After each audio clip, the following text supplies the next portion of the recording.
Matthew chapter 26, verse 26. As they were eating, Jesus took bread, blessed, and broke it, and gave it to his disciples, and said, "Take, eat, this is my body."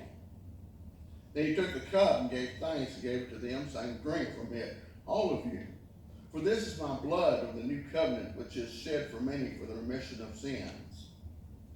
But I say to you, I will not drink of this fruit of this vine from now on until the day when I drink it new with you in my Father's kingdom."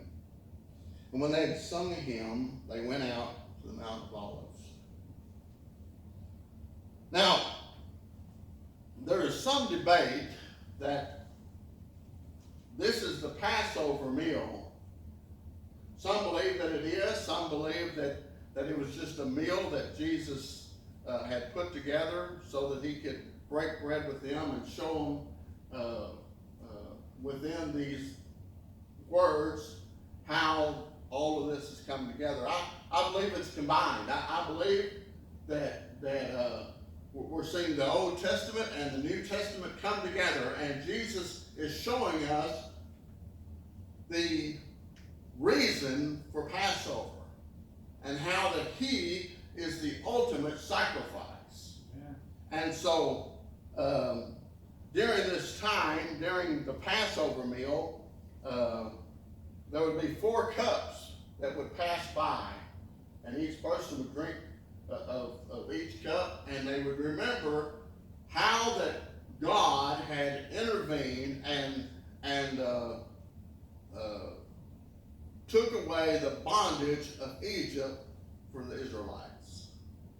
And so look into there. The first cup is called the cup of sanctification. Exodus chapter 6, verse 6.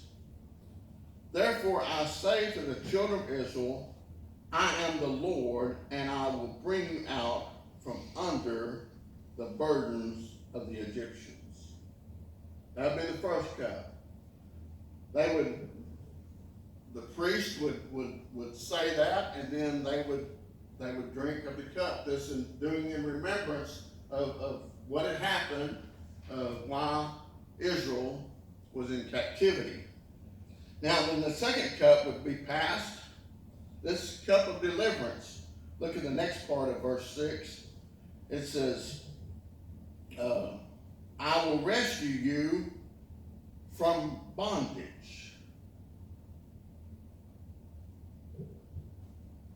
Then the third cup is the cup of redemption.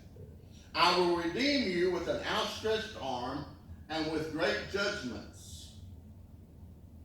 And then the fourth cup was the last cup of the meal.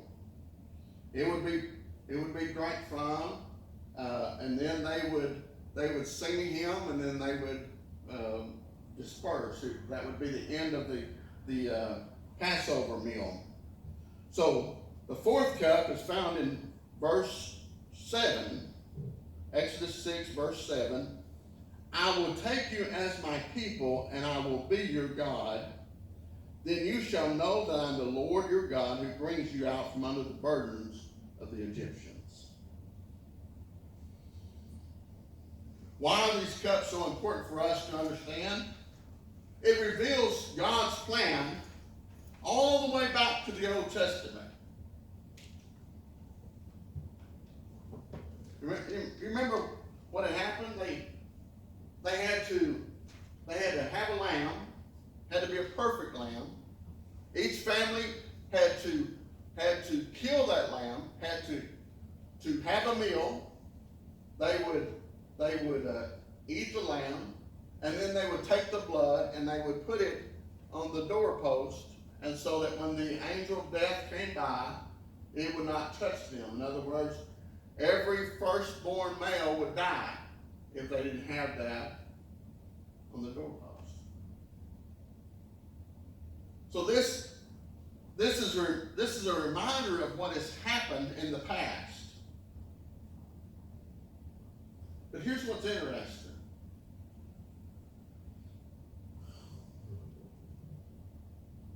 This cup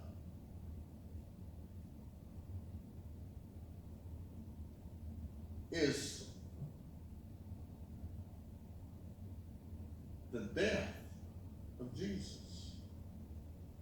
Matter of fact, look with me there in Matthew 26:39. When he's in the garden, they went out to the garden now and they're praying, and he's got three who are supposed to be praying with him. Well, they've fallen asleep, and he's by himself and he's praying.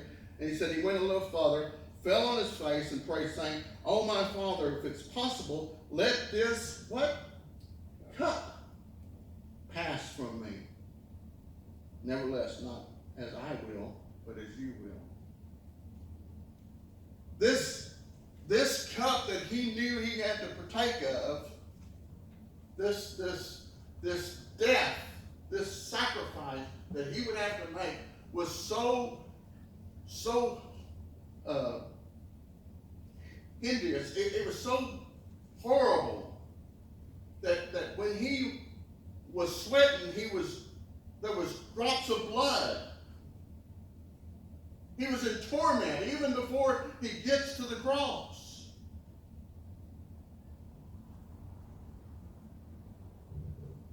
So how does this cup apply to us? What does this mean to us? Well, it does apply to us.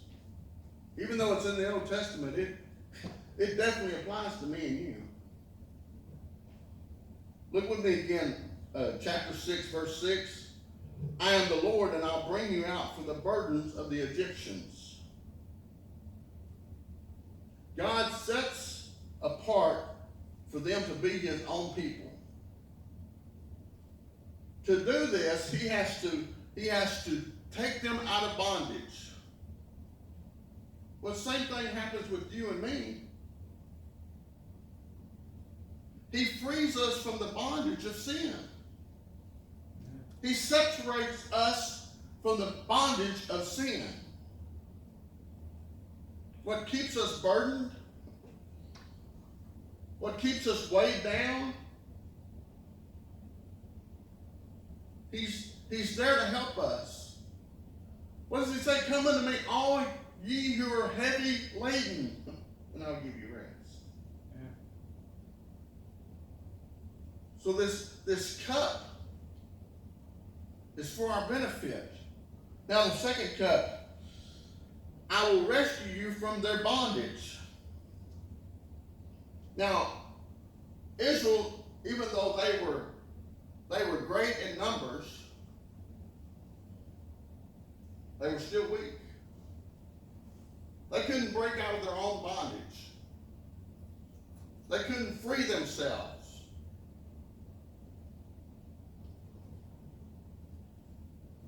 But God said, "I will rescue you." This is not by effort. This happens by trust.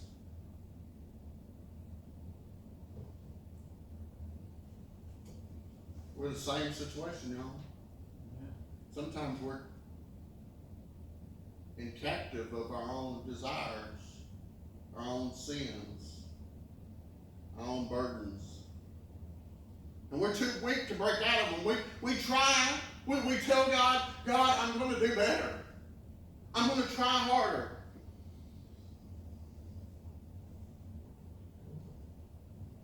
But these burdens of sin, these traps of addiction, these habits that quietly master us, get the better of us, don't it? Amen.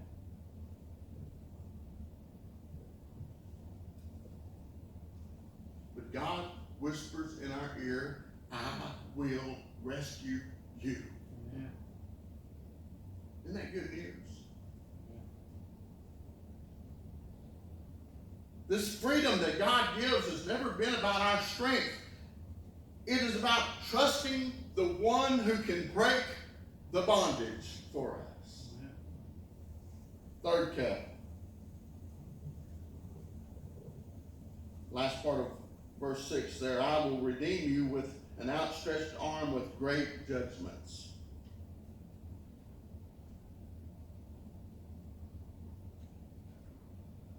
I told you I've been watching the Ten Commandments. I don't know what it is about. You watch the one that I'm watching is so vivid. The colors, I mean, it is amazing. Charlton Heston, Yul Brynner, wonderful job. But the photography, the video of it is just amazing, especially in that era of the time that it was produced. I've been watching that.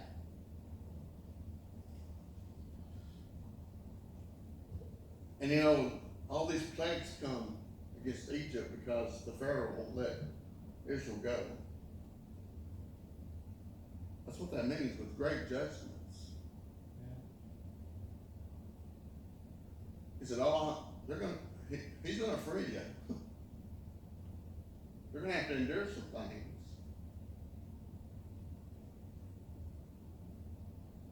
I will redeem you with an outstretched arm. Freedom does not come cheaply. We're fixing to celebrate our freedom July 4th. It has not come cheaply. People have to die to give us the freedom that we enjoy. The freedom of speech, the freedom of religion.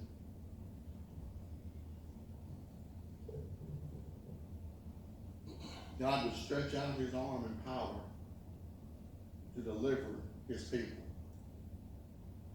It'd be costly. The price had to be paid. God would send his only begotten Son to pay the price for you and me, to redeem us, to save us. How much does God love you? He stretched out his arms and died. Yeah. With an outstretched arm, I will redeem you. Fourth cup, chapter 6, verse 7. I will take you as my people and I'll be your God. And here's the great part.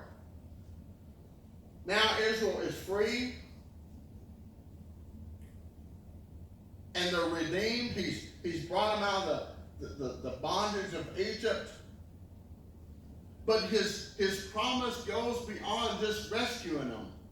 His promise goes to a relationship with them. You will be my people and I will be your God. The journey was not just about bondage. The journey was showing them how to belong and who they belong to. Jesus would complete the redemption plan. What started in Egypt, God showing us how the redemptive plan was, God would finish by hanging his Son on a cross for me and you. Yeah. This all ties together. He would make it fulfilled. He would fulfill it with the blood of his Son. The debt would be paid. I'm no longer in bondage. I am no longer a slave to sin. I've been bought with a price. So have you. Let's all stand with